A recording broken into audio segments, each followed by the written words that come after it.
y antes de comenzar me gustaría agradecer a todos por los que han ingresado el día de hoy a la ponencia. Vamos a hablar un poquito acerca de Daniel.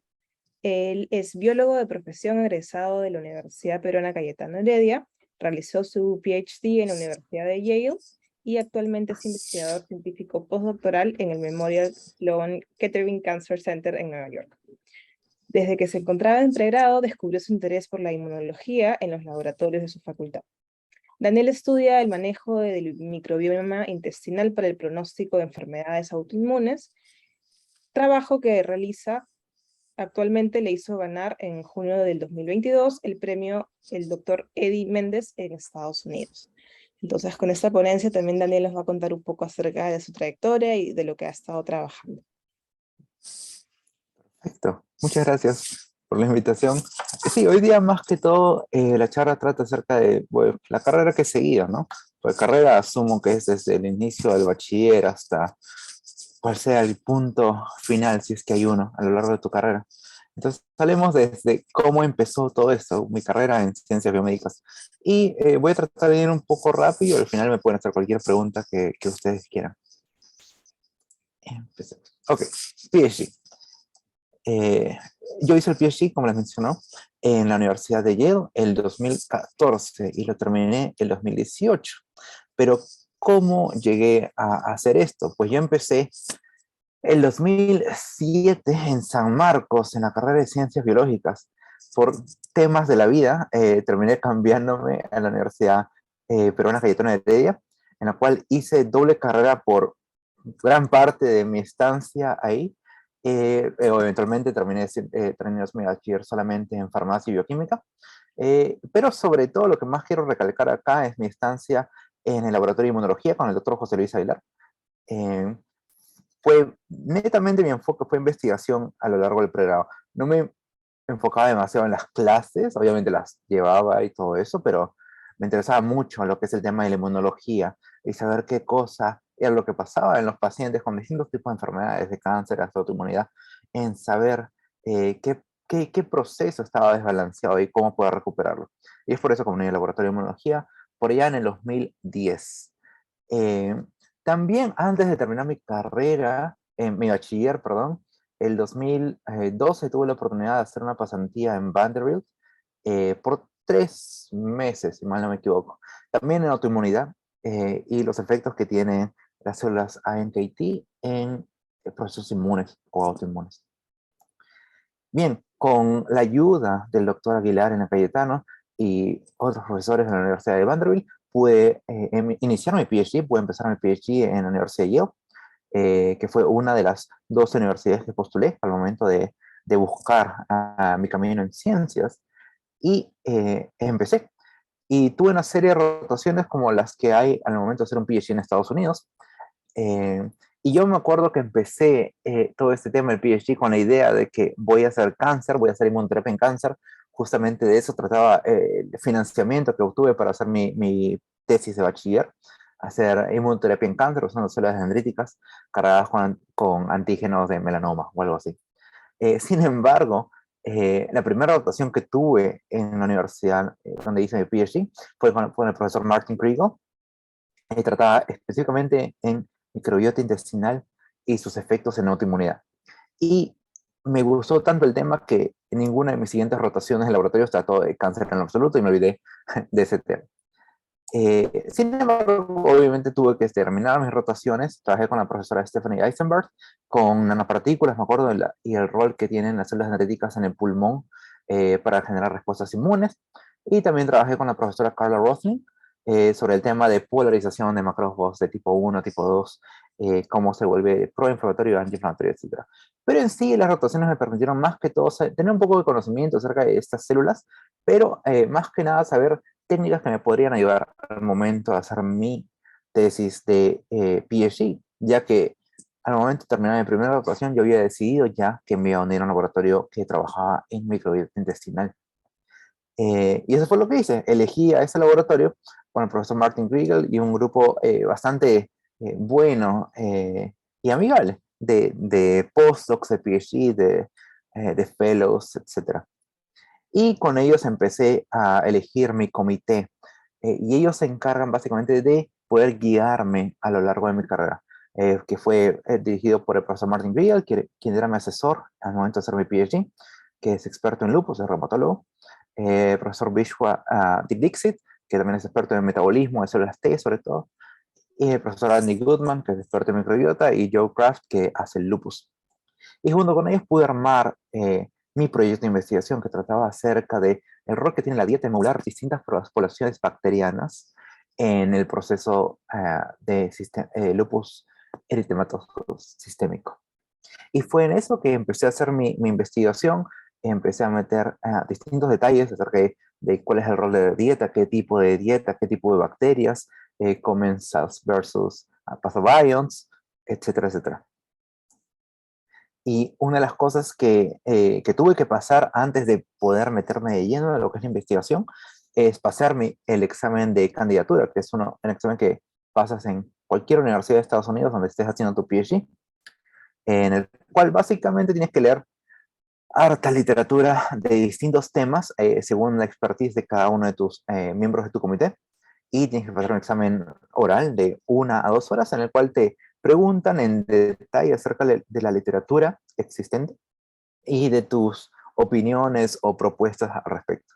Después de que pasan 1 o 2 horas de preguntas hasta el punto que ya no sabes nada, te dicen si has pasado o si es insuficiente lo que has aprendido.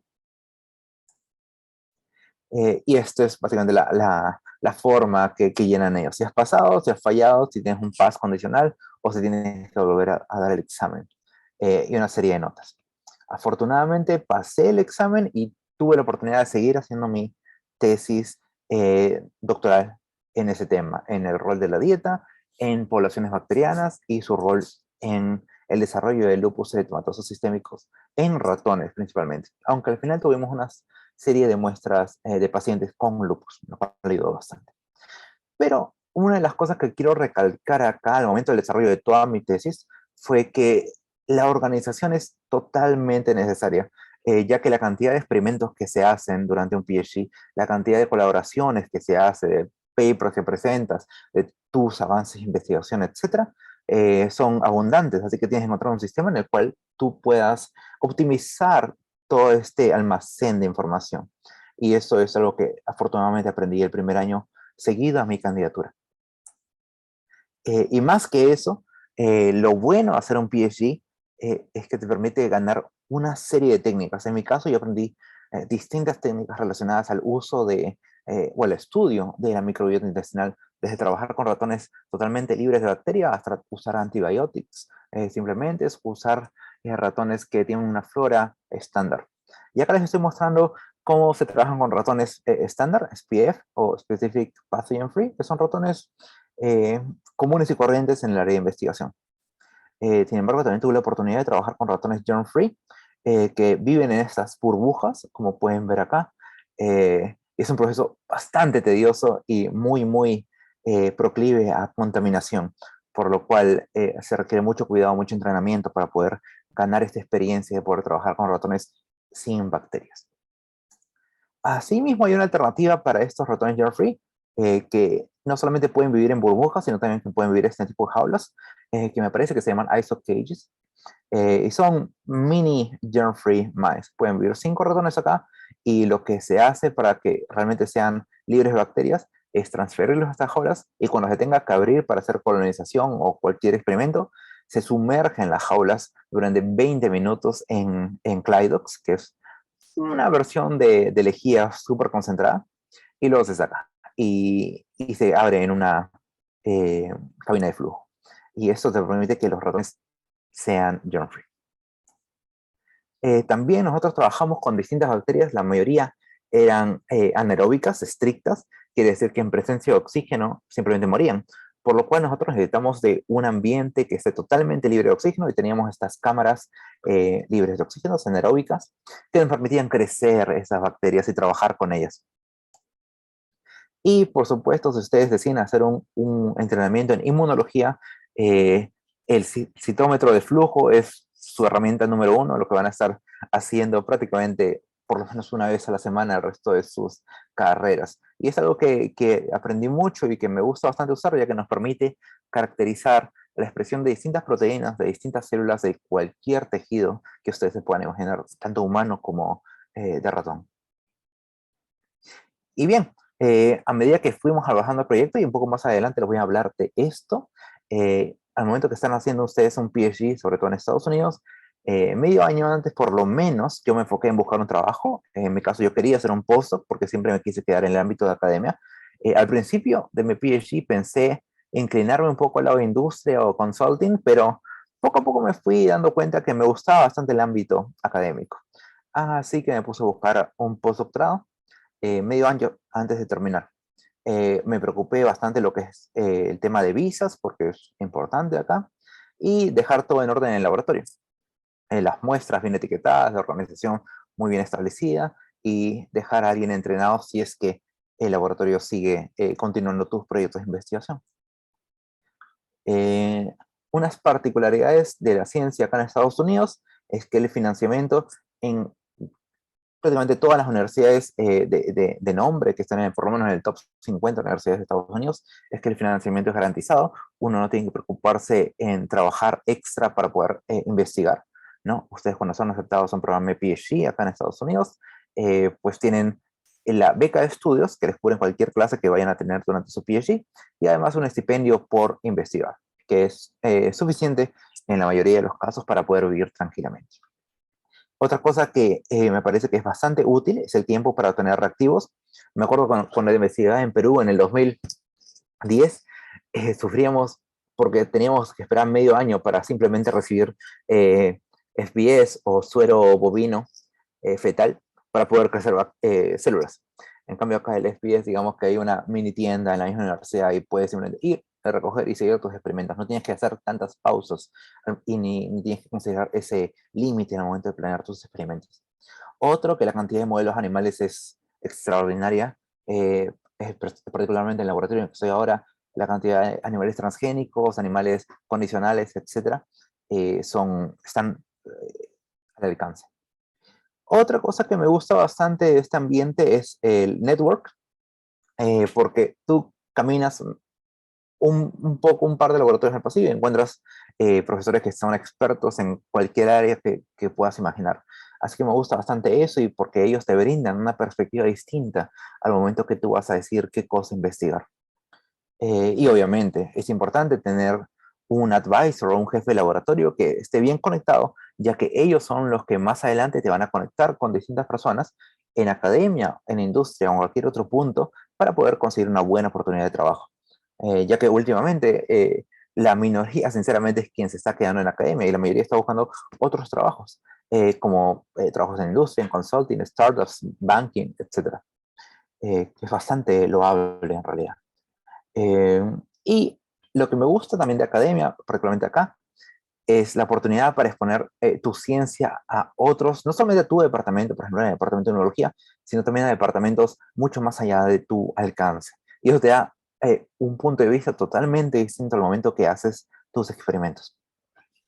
Tengo que recalcar que yo me apresuré un poco al terminar mi PhD, lo terminé en 4 años, cuando normalmente el estándar en inmunología en Estados Unidos es de 6 a 7, porque en mi tercer año mi PI anunció que se está moviendo industria y estaba moviéndose a Roche en Switzerland, en Suiza, y tenía un año para mantener el laboratorio abierto.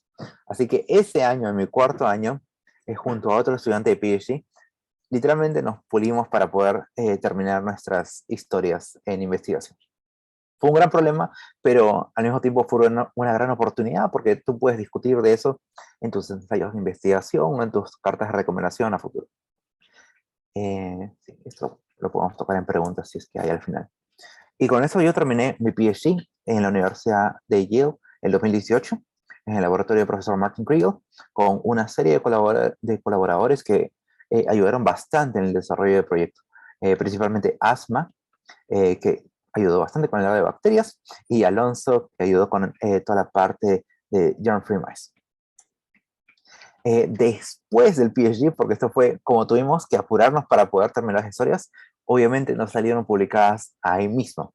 Así que el año siguiente, o sea, post-graduation, salieron publicados primero el paper de uno de los postdocs del lab sobre el rol que tiene la translocación bacteriana sistémica en lupus y en otros tipos de autoinmunidad, y cómo existen respuestas de linfocitos T específicas a bacterias incluso antes de que haya enfermedad.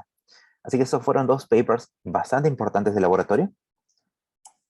Y luego, pero cuando estaban saliendo esos papers, yo inicié mi postdoctorado en Houston con la profesora Gretchen Deal, que fue y es literalmente quien es mi advisor para todo el tema de carrera, y maneja un laboratorio muy, muy, muy, muy unido, que afortunadamente me pude unir. Y justo cuando estaba empezando mi primer año de postdoctorado, salió publicado mi paper de PhD, que trataba acerca del rol que tiene la dieta, especialmente una dieta alta en fibra, en modular distintas bacterias en el intestino, particularmente estas bacterias que se llaman pathobions, que son bacterias que pueden ser patogénicas en un ambiente de enfermedad, y cómo esto ayudaba a prevenir y a combatir el lupus en modelos de ratones. Y fue solamente para mostrarles el resumen gráfico. Lo que nosotros hicimos fue darle una dieta alta en fibra, particularmente una fibra, un almidón resistente se llamaba, a los ratones con lupus. Y vimos que aumentaba los niveles de clostridiales, que incluyen bacterias que fermentan esta fibra y generan ácidos grasos de cadena corta. Estos ácidos grasos permiten disminuir las cantidades de este pathobionte, que se llama Lactobacillus reuteri, lo cual es muy interesante porque normalmente se conoce que Lactobacillus reuteri es un comensal positivo, pero en el caso del lupus, en ratones y en un subset de pacientes con lupus, vimos que era patogénico, ya que al momento de crecer descontroladamente generaba un aumento en la actividad de las células dendríticas plasmacitoides, generando una respuesta interferón tipo 1, empeorando lupus. Y todo esto era prevenido con una dieta alta en fibra, que mientras mucho antes del inicio de la enfermedad se daba, era mucho más protectora. Y bien, salió publicado el artículo de PhD y me enfoqué netamente en mi laboratorio de postdoc para aprender nuevas técnicas, principalmente la cantidad de ratones y de ratones transgénicos, condicionales, etcétera, que se manejan acá, era mucho mayor a la que yo conocía en mi PhD, así que aprendí bastante de eso. También me adapté a un nuevo estilo de trabajo entre PI y PI. La manera en cual se maneja un proyecto es totalmente distinta, así que tienes que adaptarte. Y por supuesto, el comportamiento que tienes tú como PhD student versus un postdoc es totalmente distinto, ya que tienes que aprender a manejar distintos proyectos en paralelo como postdoc. Y no solamente eso, sino que tienes que darte el tiempo de ser mentor de distintos estudiantes en el laboratorio. Así que tienes que buscar tiempo de donde puedas. Afortunadamente, pudimos publicar un artículo bastante grande en mi tercer año de postdoc, que empezó en Houston con la profesora Gretchen Deal, y luego el laboratorio se mudó a Nueva York, a Memorial Sloan Kettering, el 2020, y salió publicado este artículo en Nature, que básicamente habla acerca del rol que tiene la colonización con bacterias al momento de separar a los pups de las mamás, en inducir estos linfocitos T específicos contra bacterias intestinales. Y solamente para darles el graphical abstract, lo que nosotros descubrimos fue que células dendríticas intestinales son capaces bueno, de comerse a las bacterias que hay en el intestino, y todo esto pasa en ratones jóvenes. Luego, estas bacterias con los antígenos bacterianos migran desde el intestino hacia el timo, que es el órgano inmune, donde ocurre el desarrollo de linfocitos T. Y en este órgano ocurre presentación de antígeno y de desarrollo de linfocitos T específicos contra bacteria, que luego van a ser exportados fuera del timo a distintos tejidos y pues van a generar una respuesta inmune adecuada. Y, y acá es donde sigo ahora, ya terminando mi postdoctorado con la profesora Gretchen Deal, y ahora estamos tratando de publicar, obviamente, más historias relacionadas a eso, proyectos mayores, proyectos menores, pero sobre todo en el último año de postdoctorado, lo que tú consideras que es el último año de postdoctorado, ya que no tiene un tiempo definido, pero en el último año de postdoc tú empiezas una búsqueda de trabajo, sea academia, sea cualquier otro tema, no importa, pero tú lo empiezas. En mi caso, yo quiero academia, así que estoy buscando una serie de posiciones en distintas universidades para poder tener mi propio laboratorio, que ese es el punto final, el objetivo final de mi carrera. Y eso es en lo que estoy ahora, en pleno proceso de aplicación y con suerte, después de una serie de filtros, de entrevistas, de charlas, etcétera, para el siguiente año eso estaría pasando. Y no puedo dejar de terminar esta charla sin invitarlos a que se unan a nuestro canal de YouTube que tengo con mi esposa, que también es estudiante de doctorado en mi laboratorio, que se llama Entre mi casa y el lab, y pues hablamos de una serie de temas relacionados justamente a todo este tema de hacer ciencia en Estados Unidos en ciencias biomédicas, desde las dificultades que hay desde que empieza el pregrado hasta todos los temas que hay que saber a medida que vas avanzando en tu carrera. Y sin más, ahora lo he tratado de hacer un poco rápido para que haya más tiempo para preguntas. Así que si hay alguna pregunta sobre el tema de investigación o sobre cualquier punto a lo largo de mi carrera, pues lo apreciaría bastante. Muchas gracias. Gracias, Daniel, por compartir toda tu experiencia que has estado teniendo durante los años en la academia, haciendo tus estudios y lo que sigues haciendo. Está bastante interesante y de hecho no sabía del canal de YouTube, me da curiosidad, me gustaría entrar a chequearlo. De hecho hay Lo información. máximo. Y de hecho hay información que por ahí nos puedes compartir también. Y sí, si es que hay alguna pregunta, pueden escribirla por el chat o si no también pueden levantar la mano y abren micro y directamente pueden preguntarle a Daniel.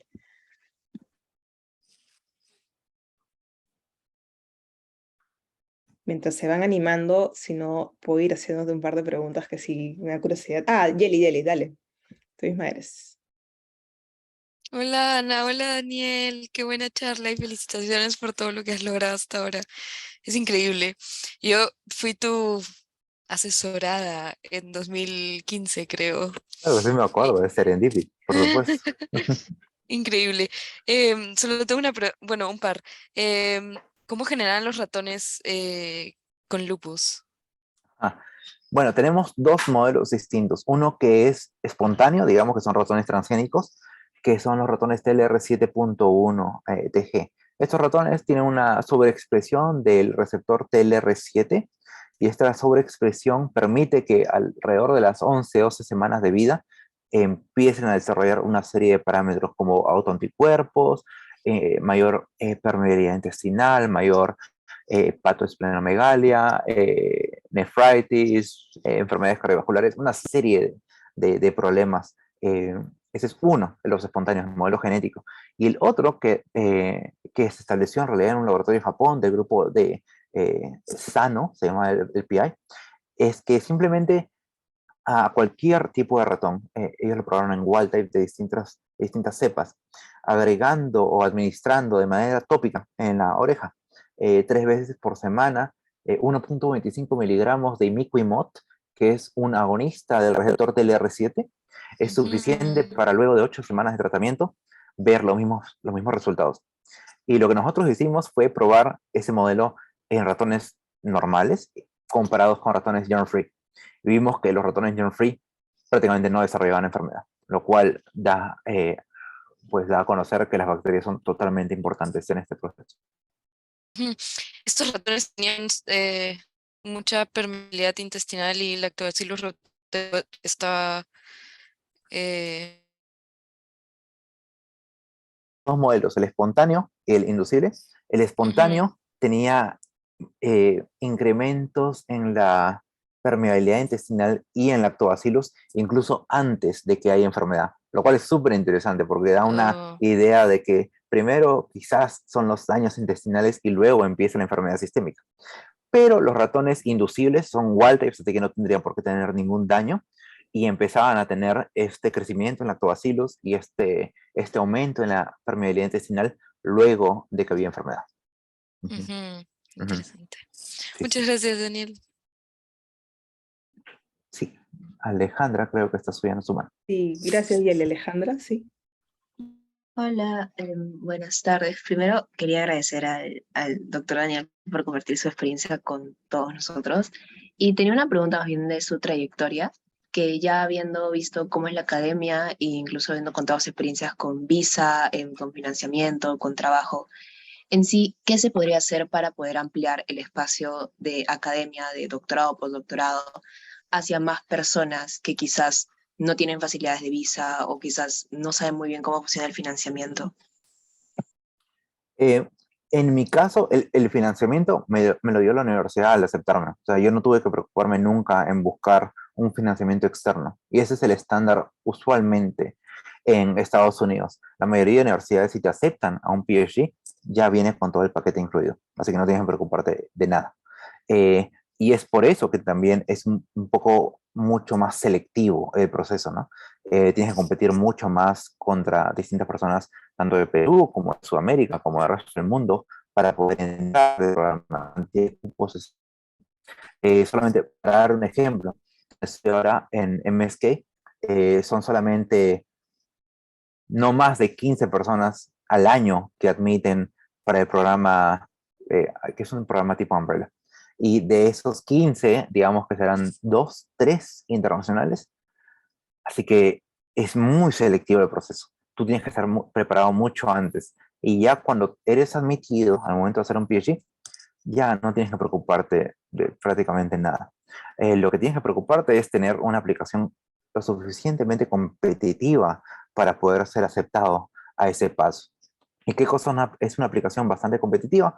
Pues necesitas tener bastante experiencia de investigación, necesitas buenas cartas de recomendación, experiencias en distintos laboratorios, o en un laboratorio como tuve yo, y en lo posible tratar de conseguir experiencias internacionales para poder lograr. Muchas gracias, Daniel, Alejandra. Alicia, cuéntanos. Gracias. Buenas tardes, doctor. Felicitaciones por su trabajo primero. Tengo dos preguntas un poco extrañas, pero ahí le van, ¿sí? La primera es, tengo entendido que el timo se apaga, entre comillas, cuando el organismo ya es un poco más viejo. ¿Se tiene planeado hacer algo en ese caso? Porque usted estaba viendo la parte inmune de acuerdo a lo que el timo haga. Y la segunda es, ¿se va a trabajar con otra enfermedad autoinmune o solo se va a seguir experimentando enfocados en lupus? Perfectas preguntas. Justamente para responder la primera, una de las cosas que nos intrigaba es cómo empezar este proceso de nuevo en adultos, porque sí, a medida que el host envejece, el timo se va achicando, achicando, achicando, van muriendo distintas células. Y el proceso de formación de nuevos linfocitos T baja. Lo que nosotros, y eso va a ser nuestro siguiente paper, prácticamente el último que tendré con el laboratorio, es que hemos logrado empezar este proceso de nuevo en adultos. Eh, una serie de cosas que no voy a mencionar ahora porque está en proceso de trabajo, con suerte lo publicamos el siguiente año, pero les puedo decir que eh, manipulando comunidades bacterianas en el intestino con antibióticos y luego recolonizando los ratones, haciendo trasplantes fecales autólogos, es suficiente para empezar todo este proceso en adultos y logramos ver nueva generación de células en el timo. Eh, Así que es posible, puede pasar, y la cosa es cómo se aplica esto en distintos escenarios, ¿no? ¿Es bueno o es malo? ¿Qué pasa en enfermedad? ¿Qué pasa con vacunas? Etcétera. Así que es algo que estamos trabajando. Y la segunda pregunta, que era más allá del lupus, lo que pasa es que como yo me entrené en lupus en mi PhD y ahora estoy trabajando con el desarrollo de linfocitos T específicos contra bacterias. Lo que yo propongo hacer cuando tenga mi laboratorio es cómo se interlazan esos dos procesos. Así que mi enfoque va a ser sobre todo en lupus, pero eso no quiere decir que sea exclusivo para esta enfermedad, sino que puede abarcarse para cualquier tipo de autoinmunidad o enfermedad mediada por linfocitos T, en el cual se haya demostrado que tenga algún rol la microbiota. Y son prácticamente todas las enfermedades. Así que estoy seguro que esto va a tener implicaciones mucho más allá del campo del lupus y autoinmunidad. Gracias, Alicia. ¿Hay alguna otra pregunta, duda? Gracias.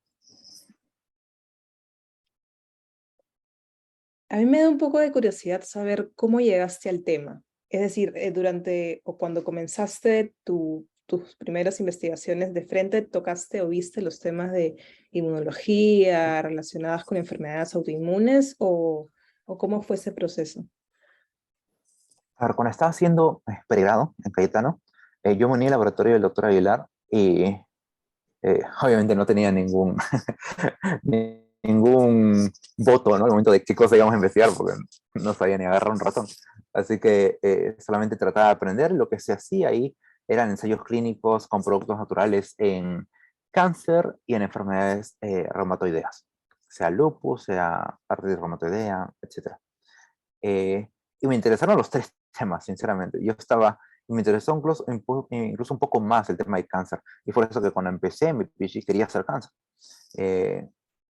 Pero luego tuve la oportunidad en el laboratorio de Martin Pagel explorar realmente qué cambios estaban ocurriendo a nivel de microbiota intestinal en procesos autoinmunes.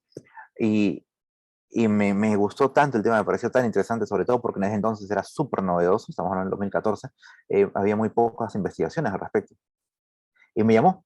Y luego yo propuse el tema de dieta, porque ya había ligeros avances de otro postdoc con el laboratorio que publicó en Science, que estaba viendo los efectos de antibióticos en todo este tema, ¿no? Como deshacernos las bacterias patogénicas y poder mejorar la enfermedad. Así que obviamente no iba a hacer lo mismo. Y propuse, pues, ¿no? ¿Qué otra manera podemos modular las bacterias intestinales? Pues la dieta, ¿no? Es la mejor manera de hacerlo, sin que sea tan agresivo con el resto de bacterias, sino que se puedan modular selectivamente algunas. Y fue con estas dietas, probamos distintas dietas altas en fibra, y fue la dieta que elegimos, una dieta con 40% de almidón resistente, que nos brindaban los efectos que deseábamos. Y me gustó el fenotipo que veíamos, era bastante repetitivo, era bastante estandarizado. Y es ahí donde empieza todo este camino, ¿no? De ahí todo lo demás que nace luego de esa idea es parte de la ciencia misma. Yo no tenía idea que iba a ser Lactobacillus rotarae quien iba a estar incrementando, ya que eso causó bastante, no conmoción, pero ¿cómo se puede decir esto? No era tan fácil de aceptar, ya que las distintas cepas lactobacillus son conocidas como ser probióticos o cosas así, sobre todo sea en yogurts, lo que sea, ¿no? Pero lo que nosotros vimos fue que esta cepa, y quiero decir cepa, no especie de bacteria, que es una cepa específica de Lactobacillus rotarae, era patogénica en este caso, ¿no? Pero no era patogénica cuando los ratones son Walter, lo cual quiere decir que tiene que haber todavía ese lado genético en el host para poder ver la enfermedad. Porque le dábamos a los ratones, ¿qué cosa? 7, 100, 1000, 1 trillón de bacterias al día, digamos, de lactobacillus, y en los wild types nunca vimos nada. Pero en los ratones con lupus se dábamos una vez y veíamos cualquier tipo de enfermedad. Era bastante agresivo. Y es poco a poco, al momento que vas a desarrollar el proyecto, tú mismo tienes que preguntarte, ¿qué cosa falta acá? ¿Por qué está pasando esto? Y sobre todo, es bastante útil si encuentras resultados que son opuestos a tu hipótesis, porque te hace cuestionar un montón de cosas y te permite abrir nuevos temas de investigación. Y eso es lo que tú quieras al final, porque ¿de qué sirve tener un proyecto fácil? Un proyecto que, ya está respondido todo esto, termino mi proyecto en un año y ya no continúo. Esa no es la idea. La idea es tener un abanico de temas de investigación que nazcan de la pregunta que tú tienes originalmente. Y ese cuestionamiento también es interesante, ¿no? Porque involucra cómo la ciencia realmente es inesperable. Simplemente Sí. Es total, en gran parte aleatoria. Y muchas veces no se dice esto, pero gran parte de la ciencia son resultados negativos. gran parte es hacer el experimento que dura 18 semanas, algo así, para ver, no hubo nada, lástima, ¿no? Siguiente experimento, ¿no? Y así, es por esto que los PhDs duran tanto, porque uno no va con un tema ya fijo, un tema ganador, sino empiezas un proyecto, propones algo interesante y ves cómo se desarrolla. Ujú. Interesante, muchas gracias, Daniel. Hay otra pregunta en el chat de Ana Lucía, dice, buen día, primero que nada, muchas gracias por compartir tu historia con nosotros. Quería preguntar si tuviera algún consejo para el momento de elegir un área de estudios de posgrado en biología. De posgrado. Yo recomiendo que estés bien seguro al momento de postular, ya que estamos hablando, si es acá en Estados Unidos, va a ser por lo menos 5 años. Así que son 5 años que vas a ver el mismo tema una y otra vez. Vas a despertarte con ese tema, vas a despertarte pensando, voy a hablar hoy día ¿de qué? Del mismo tema. Voy a tener una charla con mi laboratorio de ese tema. Voy a escuchar, leer papers el resto de mi carrera en PhD de ese tema. Así que tiene que ser un área que realmente te fascine, y que no lo consideres trabajo, que lo consideres como que eso va a satisfacer mi curiosidad, así que no me va a aburrir nunca. Suena fácil, pero es bastante difícil, y la verdad yo tuve bastante suerte al momento de elegir este tema, porque fácilmente pude haber elegido cualquiera de mis otras opciones y estoy seguro que no hubiera tenido la misma satisfacción o la misma producción al momento de hacerlo. Así que sí, involucra bastante investigación previa para saber si lo que has estado haciendo a lo largo de tu pregrado es lo que quieres continuar en tu PhD, y requiere bastante suerte, no solamente para saber si el tema que has elegido va a ser el adecuado para ti, sino también saber que el jefe del laboratorio va a ser o el ambiente del laboratorio va a ser el correcto para ti, porque eso ya está fuera de tus manos y es algo que vas a tener que lidiar con los siguientes años de tu vida, ¿no? Y nadie quiere estar 5 años, 6, 7 años en un laboratorio o en un ambiente donde simplemente no te vas a sentir a gusto. Más allá del tema de investigación, son 5 o 7 años de tu vida, ¿no? Tienes que pasarlos felices. Muchas gracias. ¿Hay alguna otra duda, pregunta?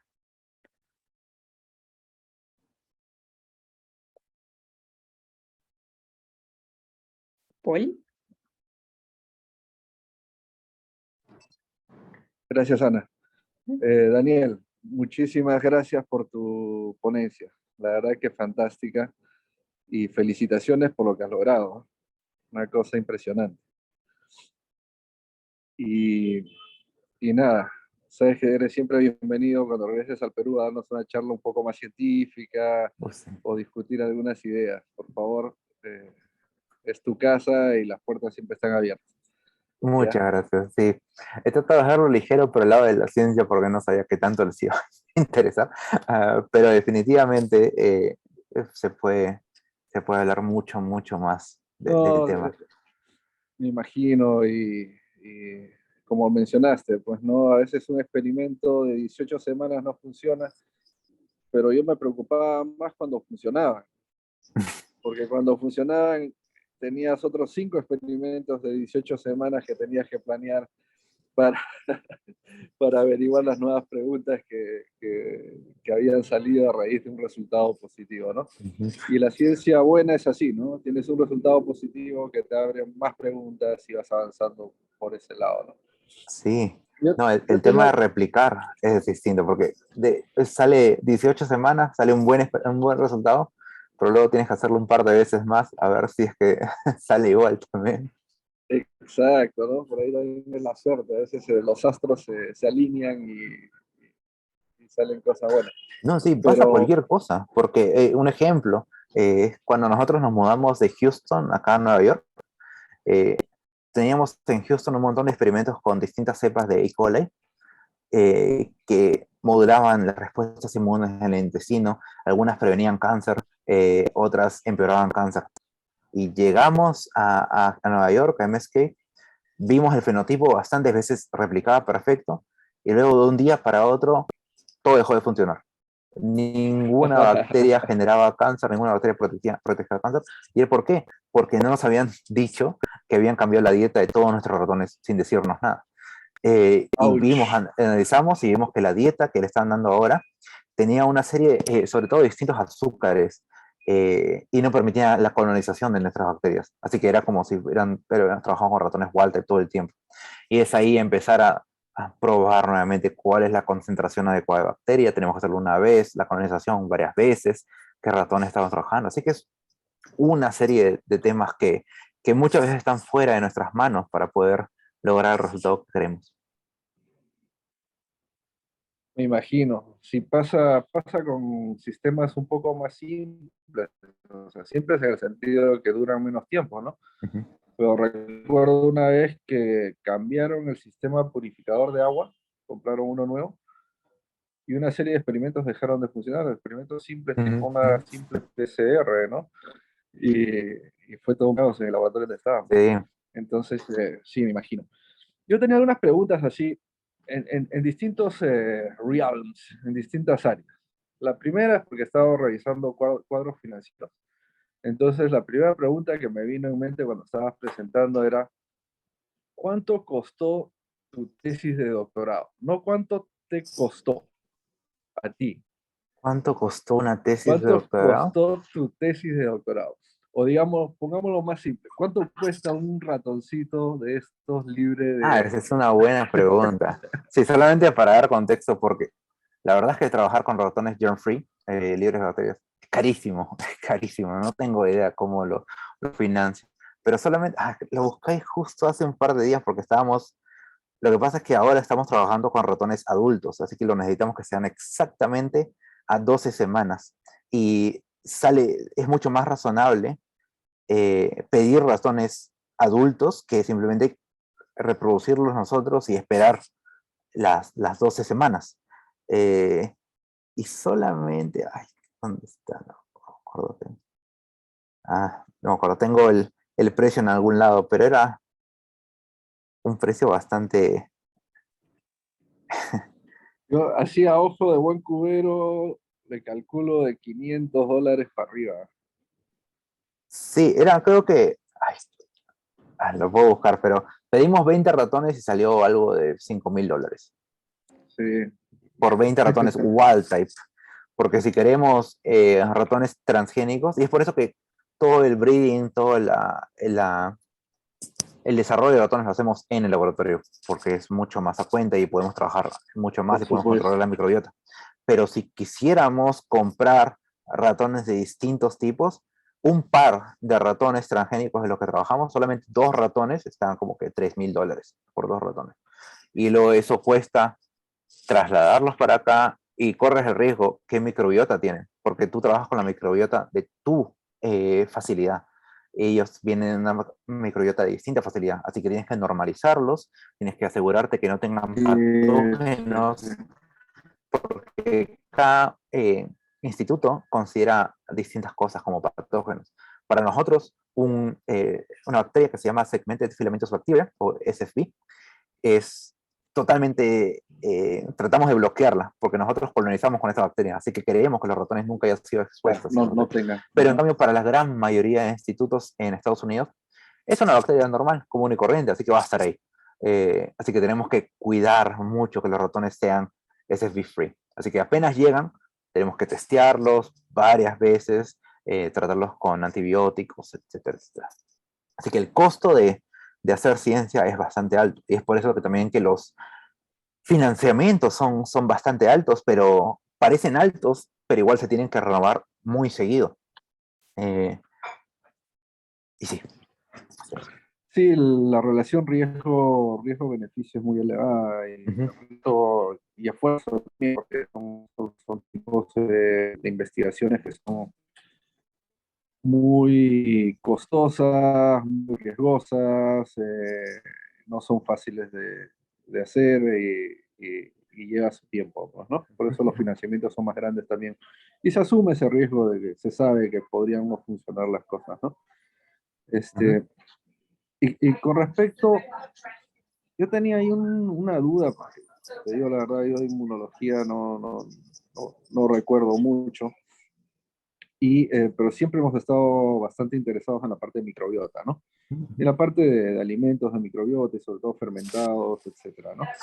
Entonces, una pregunta que tenía era, bueno, hacemos nosotros y cómo hacen los ratones en este caso, eh, para no generar defensas hacia todas aquellas bacterias que normalmente tenemos en el cuerpo y no son patógenas, ¿no? Sí. Digamos, la pregunta es siempre como la película, pues el bueno, el malo y el feo, ¿no? Tenemos bacterias buenas, bacterias malas y bacterias feas, ¿no? Sí, sí, sí. Y muchas veces nos concentramos en las feas. Pero ahora se está viendo pues que las buenas a veces no son tan buenas, ¿no? Porque Claro. también podría ser malas al ser vectores de transmisión o en combinación con otras se activan circuitos genéticos que son un poco más complejos. Entonces, por ahí va mi idea, ¿no? ¿Cómo es que el sistema inmunológico, sobre todo relacionado a las enfermedades que estás estudiando, se va modulando, ¿no? Porque hay una modulación muy fina ahí de cómo Sí, reconocer a quién. justamente lo bueno es que en el laboratorio que estoy ahora es más que todo el entrenamiento de mi jefa es en enfermedades intestinales, en IBD, en inflamación intestinal. Y lo que hemos visto particularmente es que una bacteria tiene mucho más chances de ser reconocida por el sistema inmune o de inducir respuestas inmunes si se adhiere al epitelio. Si son attaching bacteria, o sea, si llegan a interactuar con el epitelio, va a haber una respuesta. Si son bacterias, como la gran mayoría, que simplemente están en el lumen del intestino, son muy pocas respuestas las que van a generar. Así que, ¿qué tan cerca está el epitelio intestinal? Determina bastante cuál es el grado de inmunidad que va a generar, sea como inmunoglobulina A o como inducción o como recruitment de neutrófilos, de linfocitos, etc. Pero es la cercanía al epitelio lo que va a aprender el switch, digamos, para saber si respondo contra esa bacteria o no. Y todos esos mecanismos que las bacterias también se han inventado para inhibir Claro. ese tipo de respuestas. Sí, sí, sí. Hay muchas bacterias como Akkermansia mucinífila, se llama, que es capaz de degradar inmunoglobulina A en el intestino, así que pasa bastante y luego se come todo el moco que hay en el intestino y puede llegar a inducir respuestas inmunes también pegándose al epitelio.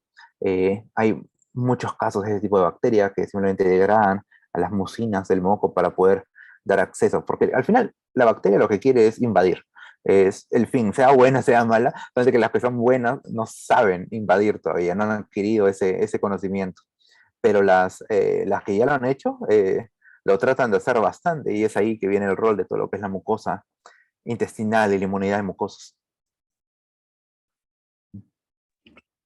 Sí, bueno, ahí es toda una relación, es un ecosistema al final, ¿no? Sí.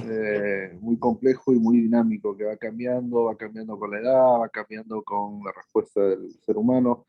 Y la dieta, Sí, sí. esa parte que estás tocando me parece que va a ser clave, ¿no? En las investigaciones futuras y sería interesante también ver el efecto, pues, de toda la evidencia que hay del consumo de alimentos fermentados como intake constante. Tú lo mencionaste en algún momento, que qué mejor que modificar la microbiota que con la alimentación, ¿no? Y es Sí. correcto. Ahora imagínate si la vas modificando también con la adquisición de nuevas especies, Sí, sí. nuevas bacterias que van a relacionarse con otras y hay, bueno, beneficios de salud reportados, ¿no? En todas partes del mundo. Es interesante ver qué pasa al otro lado. No, claro, sí, sí, tengo no sé si es solamente con distintos alimentos fermentados que tratan de ver el rol que tiene sobre todo en trasplante de tejidos, porque se ha visto que la microbiota juega un rol importante también en lo que es el rechazo o aceptación de trasplantes. Así que tiene un sinfín de aplicaciones todo este proceso, la cosa es estudiarlas. Excelente. Mil gracias, oye. Yo no tengo otra pregunta. No sé tú, Ana, o alguien más del grupo. Sí, me parece que Claudio justo tenía una pregunta más. Hola, ¿qué tal? Gracias, Daniel, por tu exposición. Muy interesante. Justo ahorita que comentabas con Paul sobre la llegada de ratones nuevos a tu facility, yo quería preguntarte justo porque hace poco me tocó revisar una tesis sobre microbiota. ¿Cómo hacías tú para hacer el momento cero de tus ratones, ¿no? Porque, o sea, a ti te llegan y como tú